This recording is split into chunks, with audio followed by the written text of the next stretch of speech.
ព្រះគម្ពីរលេវីវិន័យជំពូកទី14ព្រះយេហូវ៉ាទ្រង់មានព្រះបន្ទូលនឹងមូសេថានេះជាច្បាប់ខាងឯមនុស្សខ្លងនៅថ្ងៃណាដែលញែកគេចេញជាស្អាតត្រូវតែនាំអ្នកនោះទៅឯសង្ឃរួចត្រូវឲ្យសង្ឃចេញទៅខាងក្រៅទីដំឡើងត្រសាលពិនិត្យមើលបើឃើញថាមនុស្សខ្លងនោះបានជាពិតនោះត្រូវឲ្យសង្ឃបង្គាប់ឲ្យយកសត្វហើរពីរដែលរស់ហើយស្អាតមកសម្រាប់អ្នកនោះដែលត្រូវញែកជាស្អាតព្រមទាំងឈើតាត្រៅ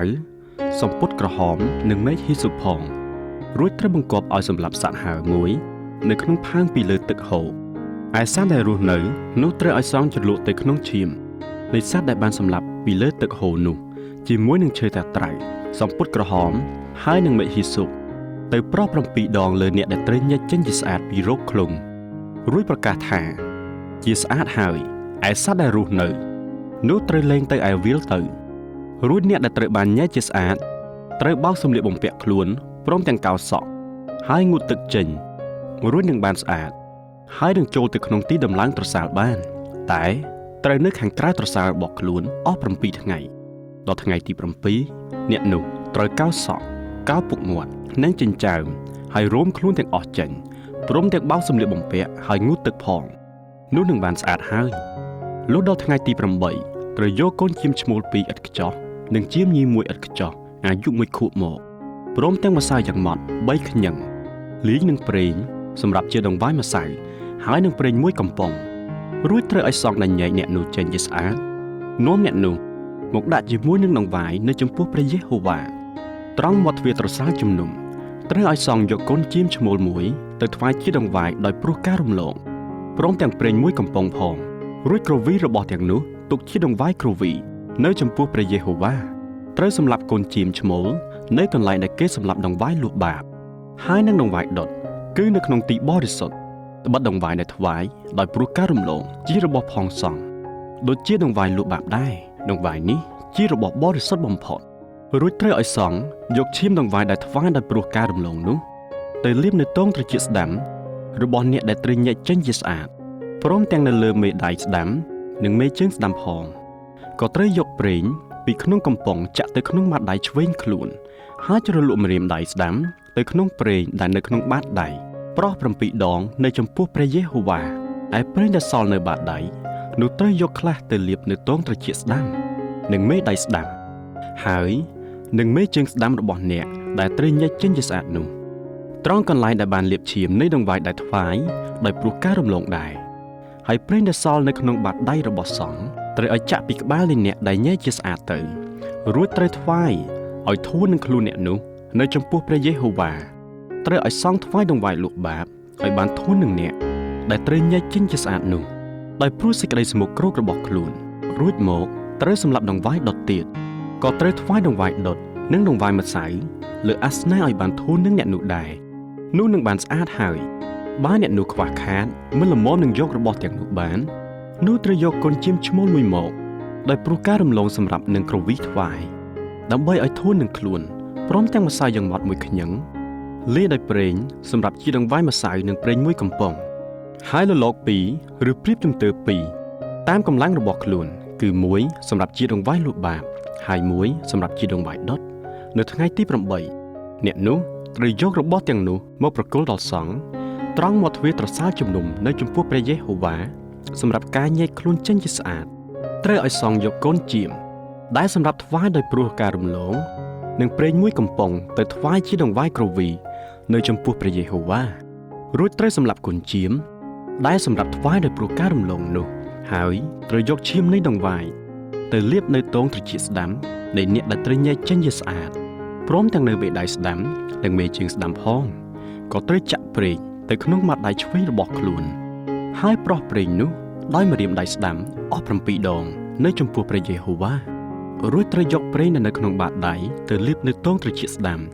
និងមេដៃស្ដាំហើយនឹងមេជើងស្ដាំនៃអ្នកដែលញែកចេញជាស្អាតត្រង់កន្លែងដែលបានលាបឈាមនៃដង្វាយដែលថ្វាយដោយព្រោះការរំលងដែរឯប្រេងដែលនៅសល់ក្នុងបាតដៃ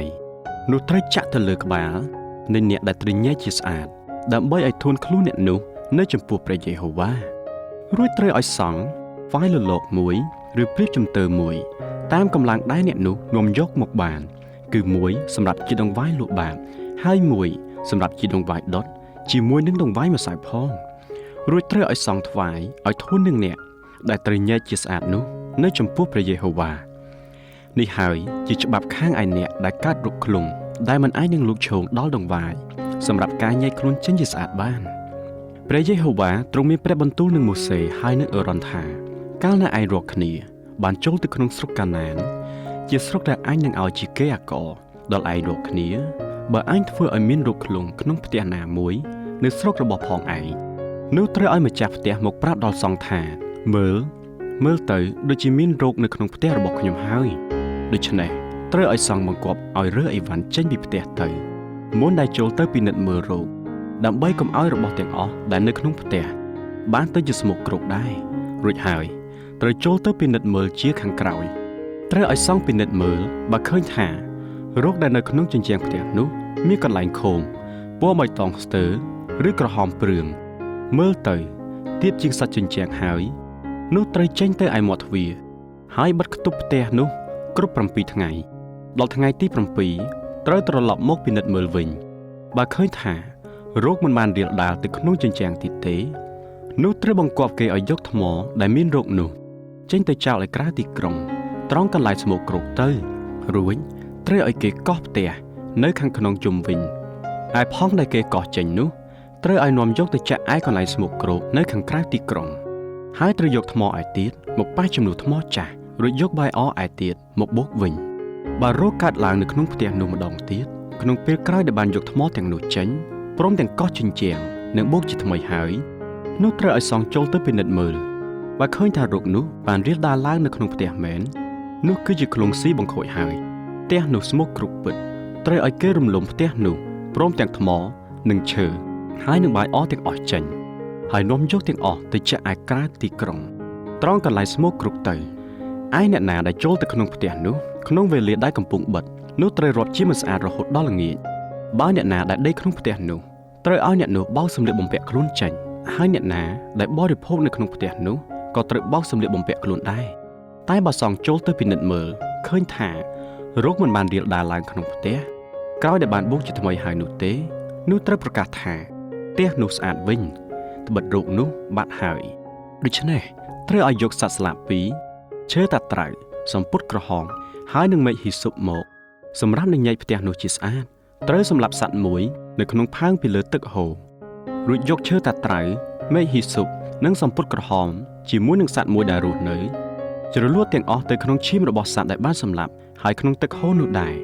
រួចប្រោះទៅលើផ្ទះ7ដងដូច្នេះផ្ទះនោះនឹងបានញែកជាស្អាតដោយសារឈាមសត្វស្លាបនិងទឹកហូរហើយសត្វដែលនៅរស់ព្រមទាំងឈើតាត្រៅមែកហ៊ីស៊ុបហើយនឹងសំពត់ក្រហមផងតែត្រូវលែងសត្វរស់នៅឯវាលក្រៅទីក្រុងទៅគឺយ៉ាងដូច្នោះដែលនឹងធ្វើឲ្យធូរនឹងផ្ទះនោះរួចនឹងបានស្អាតហើយនេះហើយជាច្បាប់ខាងឯរោគឃ្លុងគ្រប់យ៉ាងនិងទិលមើហើយខាងឯឃ្លុងដែលកើតនៅសម្លៀកបំពាក់ឬនៅផ្ទះនិងខាងឯពកឬស្នាមដែលសផងដើម្បីនឹងបង្រៀនឲ្យដឹងក្នុងការដែលស្មុគគ្រោកឬក្នុងការដែលស្អាតនេះហើយជាច្បាប់ខាងឯរោគឃ្លុងព្រះគម្ពីរលេវីវិន័យចំពុកទី15ព្រះយេហូវ៉ាទ្រង់បង្គាប់ម៉ូសេនិងអេរ៉ុនឲ្យប្រាប់ដល់ពួកកូនចៅអ៊ីស្រាអែលថាបើមនុស្សណាមានខ្ទុះហូរចេញពីសាច់នោះរាប់ជាស្មុគគ្រោកហើយដោយព្រោះហូរខ្ទុះនោះនេះឯងជាសេចក្តីស្មុគគ្រោករបស់អ្នកនោះក្នុងការដែលហូរខ្ទុះទោះបើកំពុងតែហូរនៅឡើយឬបាត់ទៅក្តីនោះគង់តែរាប់ជាស្មុគគ្រោកដែរគ្រប់ទាំងដំណេកណាដែលមនុស្សនោះបានដេកនៅនោះត្រូវស្មុគគ្រោកហើយរបស់អ្វីដែលអ្នកនោះអង្គុយចុះក៏ត្រូវស្មុគគ្រោកដែរបើអ្នកណាពាល់ក្រែរបស់អ្នកនោះត្រូវឲ្យបោសសម្លៀកបំពាក់ខ្លួនហើយងូតទឹកចេញរួចនៅជាស្មុគគ្រោករហូតដល់ល្ងាចហើយបើអ្នកណាអង្គុយលើរបស់អ្វីដែលមនុស្សហូរខ្ទុះនោះបានអង្គុយនៅនោះត្រូវបោសសម្លៀកបំពាក់របស់ខ្លួនហើយងូតទឹកចេញរួចនៅជាស្មុគគ្រោករហូតដល់ល្ងាចបើអ្នកណាពាល់សាច់មនុស្សនោះត្រូវឲ្យបោកសម្លៀកបំពាក់ខ្លួនហើយងូតទឹកចេញរួចទៅជាស្មុគគ្រោករហូតដល់ល្ងាច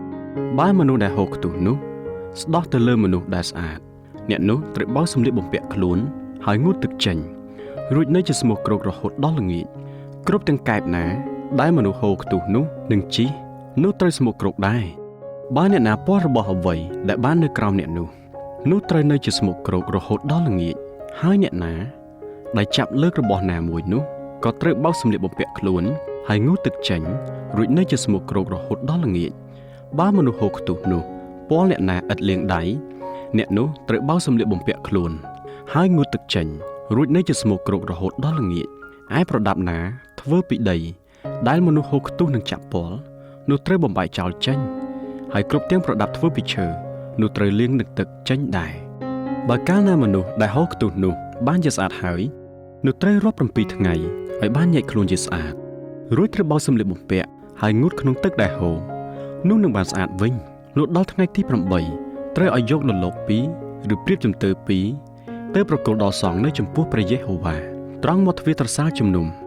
ត្រូវឲ្យសង្ឃថ្វាយសត្វនោះគឺមួយសម្រាប់ជាដង្វាយលុបបាបមួយទៀតសម្រាប់ជាដង្វាយដុតហើយត្រូវធ្វើឲ្យធូននឹងអ្នកនោះនៅចំពោះព្រះយេហូវ៉ាដោយព្រោះរោគហូរខ្ទុះនោះបើសិនជាមនុស្សណាចេញទឹកកាមនោះត្រូវឲ្យងូតទឹកដោះលាងសាច់ទាំងអស់ចេញហើយនៅជាមិនស្អាតរហូតដល់ល្ងាចហើយសម្លៀកបំពាក់ឬកន្ទេលណាដែលប្រឡាក់ដោយទឹកកាមនោះក៏ត្រូវលាងចេញហើយនៅជាមិនស្អាតរហូតដល់ល្ងាចដែរឯស្ត្រីនិងបុរសណាដែលបានសែបសម្ភពគ្នាហើយនោះត្រូវឲ្យងូតទឹកចេញទាំងពីរនាក់ហើយនៅជាមិនស្អាតរហូតដល់ល្ងាចបើស្ត្រីណាធ្លាក់ឈាមដោយមានរដូវនោះត្រូវនៅជាមិនស្អាតអស់7ថ្ងៃអ្នកណាដែលពាល់នាងនោះត្រូវនៅជាមិនស្អាតរហូតដល់ល្ងាចព្រមទាំងដំណេកណាដែលនាងដេកក្នុងកាលដែលមិនស្អាតហើយគ្រប់របស់អ្វីនាងបានអង្គុយចុះក៏ត្រូវរាប់ជាមិនស្អាតដែរឯអ្នកណាដែលពាល់ក្រែរបស់នាងនោះត្រូវឲ្យបោកសម្លៀកបំពាក់ខ្លួនហើយងូតទឹកចេញរួចនៅជាមិនស្អាតរហូតដល់ល្ងាចហើយអ្នកណាដែលពាល់របស់អ្វីដែលនាងបានអង្គុយនោះត្រូវឲ្យបោកសម្លៀកបំពាក់ខ្លួនហើយងូតទឹកចេញរួចនៅជាមិនស្អាតរហូតដល់ល្ងាចបើមានអ្វីនៅលើក្រែឬនៅលើរបស់ណាដែលនាងបានអង្គុយហើយអ្នកណាទៅប៉ះពាល់នោះត្រូវនៅជាមិនស្អាតរហូតដល់ល្ងាចបើមានបរិសណាទៅរួមដំណេកនឹងនាងហើយសេចក្តីស្មោកគ្រោករបស់នាងក៏សៅម៉ោងដល់ខ្លួនអ្នកនោះត្រូវស្មោកគ្រោកអស់7ថ្ងៃហើយគ្រប់ទាំងដំណេកដែលបរិសនោះដេកនៅក៏ស្មោកគ្រោកដែរបើស្ត្រីណាធ្លាក់ឈាមជាយូរថ្ងៃខុសរដូវឬបើធ្លាក់ឈាមមកហួសរដូវនោះនាងត្រូវជាមិនស្អាតរាល់តែថ្ងៃដែលធ្លាក់ឈាមស្មោកគ្រោកនោះមកដូចជានៅវេលាដែលមានរដូវដែរត្បិតនាងមិនស្អាតហើយគ្រប់ទាំងដំណេកណាដែលនាងដេកនៅក្នុងវេលាដែលធ្លាក់ឈាមនោះត្រូវទុកដូចជាដំណេកដែលនាងដេកក្នុងការដែលមានរដូវដែរហើយគ្រប់ទាំងរបស់អ្វីដែលនាងអង្គុយចុះនោះត្រូវជាមិនស្អាតដូចជាសេចក្តីស្មោកគ្រោកនៅរដូវនាងដែរបើអ្នកណាប៉ះពាល់នឹងរបស់ណាមួយនោះអ្នកនោះក៏មិនស្អាតដែរត្រូវឲ្យបោកសម្លៀកបំពាក់ខ្លួនហើយងូតទឹកចេញរួចនៅជាមិនស្អាតរហូតដល់ល្ងាចបើកាលណានាងបានស្អាតខ្លួនពីឈាមនោះហើយនោះនាងត្រូវរាប់ឲ្យគ្រប់7ថ្ងៃរួចមកនឹងបានស្អាតវិញលុះដល់ថ្ងៃទី8ត្រូវឲ្យនាងយកលលក2ឬព្រៀបជំទើ2មកប្រគល់ដល់សង្ឃនៅមាត់ទ្វារត្រសាលជំនុំត្រូវឲ្យសង្ឃថ្វាយមួយជាដង្វាយលុបបាបមួយទៀតជាដង្វាយដុតហើយត្រូវធ្វើឲ្យធូននឹងនាងនៅចំពោះព្រះយេហូវ៉ាដោយព្រោះធ្លាក់ឈាមស្មោកគ្រោកនោះគឺយ៉ាងដូច្នោះហើយដែលឯងរាប់គ្នាត្រូវញែកពួកកូនចៅអ៊ីស្រាអែលចេញពីសេចក្តីស្មោកគ្រោករបស់គេដើម្បីកុំឲ្យគេត្រូវស្លាប់ក្នុងសេចក្តីស្មោកគ្រោករបស់គេដោយមកនាំឲ្យរងអំបោសសុតអញដែលនៅកណ្ដាលគេបានស្មោកគ្រោកដែរនេះហើយជាច្បាប់ខាងឯអ្នកណាដែលហូរខ្ទុះហើយដែលធ្លាក់ទឹកកាមមកឲ្យគេបានស្មោកគ្រោកដូច្នោះហើយខាងឯស្ត្រីដែលឈឺដោយព្រោះមានរដូវនិងខាងឯបុរសណាដែលហូរខ្ទុះឬស្ត្រីណាដែលធ្លាក់ឈាមហើយខាងឯអ្នកណាដែលរួមដំណេកនឹងស្ត្រីជាប់មានសេចក្តីស្មោកគ្រោកផងព្រះគម្ពីរលេវីវិន័យចំពុកទី16ព្រះយេហូវ៉ាទ្រង់មានព្រះបន្ទូលនឹងម៉ូសេក្នុងពេលក្រោយដែលកូនអេរ៉ុនទាំងពីរបានត្រូវស្លាប់ដោយព្រោះបានចូលទៅចំពោះទ្រង់គឺទ្រង់មានព្រះបន្ទូលនឹងម៉ូសេថាចូលហាមដល់អេរ៉ុនបងឯងកុំឲ្យចូលជារាល់ពេលមកក្នុងទីបរិសុទ្ធខាងក្នុងវាំងនននៅមុខទីសណ្ដោះប្រុសដែលនៅលើហឹបនោះឡើយក្រែងលោត្រូវស្លាប់ត្បិតអញនឹងលេចមកក្នុងពពកនៅទីសណ្ដោះប្រុសនេះហើយជាច្បាប់ដែលអេរ៉ុនចូលទៅក្នុងទីបរិសុទ្ធបានគឺដោយយកគោឈ្មោលស្ទៀវមួយមកសម្រាប់ជាដង្វាយលុបបាបនិងជៀមឈ្មោលមួយសម្រាប់ជាដង្វាយដុតត្រូវឲ្យពាក់អាវក្លូតទេសបរិសុទ្ធនិងស្លៀកខោស្នាប់ផ្លូវក្លូតទេសព្រមទាំងក្រវ៉ាត់ខ្សែក្រវ៉ាត់ក្លូតទេសហើយពាក់មួកក្លូតទេសនៅលើក្បាលនេះជាសម្លៀកបំពាក់បរិសុទ្ធ បានជាត្រូវឲ្យងូតទឹកសិនរួចសំស្លៀកពាក់របស់ទាំងនោះជាខាងក្រោយរួចត្រូវយកពពែឈ្មោល2សម្រាប់ជាដង្វាយលុបបាបនិងជាមឈ្មោល1សម្រាប់ជាដង្វាយដុតពីពួកជំនុំកូនចៅអ៊ីស្រាអែលអឺរ៉ុនត្រូវថ្វាយគោឈ្មោលដែលសម្រាប់ជាដង្វាយលុបបាបនោះទុកជាដង្វាយថ្វាយដោយព្រោះខ្លួនដើម្បីឲ្យបានធន់នឹងខ្លួនហើយនឹងពូជពងផងរួចត្រូវយកពពែឈ្មោលទាំងពីរនោះទៅដាក់នៅចំពោះព្រះយេហូវ៉ាត្រង់មាត់ទ្វារត្រសាលជំនុំហើយចាប់ឆ្នោតពពែទាំងពីរនោះមួយសម្រាប់ព្រះយេហូវ៉ាមួយទៀតសម្រាប់បំបរបងទៅអឺរ៉ុនត្រូវយកពពែដែលចាប់ឆ្នោតត្រូវសម្រាប់ព្រះយេហូវ៉ាមកថ្វាយទុកជាដង្វាយលុបបាបតែឯពពែដែលចាប់ឆ្នោតត្រូវសម្រាប់បំបរបងទៅនោះត្រូវយកមកដាក់ទាំងរស់នៅចំពោះព្រះយេហូវ៉ាដើម្បីឲ្យបានធន់នឹងបាបរួចចាត់គេឲ្យនាំយកទៅលេងឯទីរហោស្ថានត្រូវឲ្យអឺរ៉ុននាំគោឈ្មោលនៃដង្វាយលុបបាបដែលសម្រាប់ខ្លួនមកឲ្យធន់នឹងខ្លួនហើយនឹងពូជពងដែររួចសម្រាប់គោនោះថ្វាយដោយព្រោះបាបខ្លួនត្រូវឲ្យយកជើងពៀនដាក់ពេញដោយរងើកភ្លើងពីលើអាសនៈដែលនៅចំពោះព្រះយេហូវ៉ាហើយយកគ្រឿងក្រអូបដែលបុកយ៉ាងម៉ត់ចំនួន2ក្តាប់នាំចូលទៅខាងក្នុងវាំងននរួចរោយចោះទៅលើភ្លើងចំពោះព្រះយេហូវ៉ាដើម្បីឲ្យផ្សាយនៃគ្រឿងក្រអូបនោះហុយឡើងទៅបាំងទីសណ្ដោះប្រុសដែលនៅលើហឹបនៃសេចក្តីបន្ទាល់ក្រែងលុតត្រូវស្លាប់ហើយត្រូវយកឈាមគោនោះទៅប្រោះដោយម្រាមដៃលើប៉ែកខាងកើតនៃទីសណ្ដោះប្រុសឯខាងមុខទីសណ្ដោះប្រុសក៏ត្រូវប្រោះឈាមដោយម្រាមដៃអស់7ដងដែររួចអឺរ៉ុនត្រូវសម្លាប់ពពែឈ្មោលនៃដង្វាយលុបបាបដែលថ្វាយសម្រាប់ពួកជនហើយយកឈាមនាំចូលទៅខាងក្នុងវាំងននទាំងប្រោះឈាមពពែនោះដូចជាបានប្រោះឈាមគោឈ្មោលដែរគឺត្រូវប្រោះឈាមនៅលើទីសណ្ដោះប្រុសហើយនៅខាងមុខដែរដូច្នេះនឹងបានធ្វើឲ្យធន់នឹងទីបរិសុទ្ធដោយព្រោះសេចក្តីស្មោកគ្រោករបស់ពួកកូនចៅអ៊ីស្រាអែលនឹងអស់ទាំងសេចក្តីរំលងរបស់គេគឺអស់ទាំងបាបដែលគេបានប្រព្រឹត្តទាំងប៉ុន្មានត្រូវឲ្យធ្វើដូច្នោះឲ្យបានធន់នឹងត្រសាលជំនុំដែលនៅជាមួយនឹងគេគឺនៅកណ្ដាលអស់ទាំងសេចក្តីស្មោកគ្រោករបស់គេមិនត្រូវឲ្យមានអ្នកណាមួយនៅក្នុងត្រសាលជំនុំក្នុងការដែលលោកចូលទៅធ្វើឲ្យធន់នឹងបាបនៅក្នុងទីបរិសុទ្ធឡើយដរាបដល់ចេញមកវិញហើយបានធ្វើឲ្យធន់នឹងខ្លួនព្រមទាំងពូជពងហើយនឹងពួកជំនុំនៃសាសអ៊ីស្រាអែលទាំងអស់គ្នាផងរួចត្រូវឲ្យលោកចេញទៅឯអាសនៈដែលនៅចំពោះព្រះយេហូវ៉ាដើម្បីនឹងធ្វើឲ្យធន់នឹងអាសនៈនោះដោយយកឈាមគោឈ្មោលនិងឈាមពពែនោះទៅប្រឡាក់នៅស្នែងអាសនៈជុំវិញត្រូវប្រោះឈាមនោះដោយម្រាមដៃអស់7ដងទៅលើអាសនៈព្រមទាំងញែកចេញជាស្អាតឲ្យបានបរិសុទ្ធរួចពីអស់ទាំងសេចក្តីស្មោកគ្រោករបស់ពួកកូនចៅអ៊ីស្រាអែលកាលអេរ៉ុនបានធ្វើឲ្យធន់នឹងទីបរិសុទ្ធព្រមទាំងត្រសាលជំនុំនិងអាសនៈរួចហើយនោះត្រូវនាំពពែមួយដែលនៅរស់នោះមករួចដាក់ដៃទាំងពីរនៅលើក្បាលពពែនោះលន់តួពីអស់ទាំងសេចក្តីទុច្ចរិតនិងអស់ទាំងសេចក្តីរំលងរបស់ពួកកូនចៅអ៊ីស្រាអែល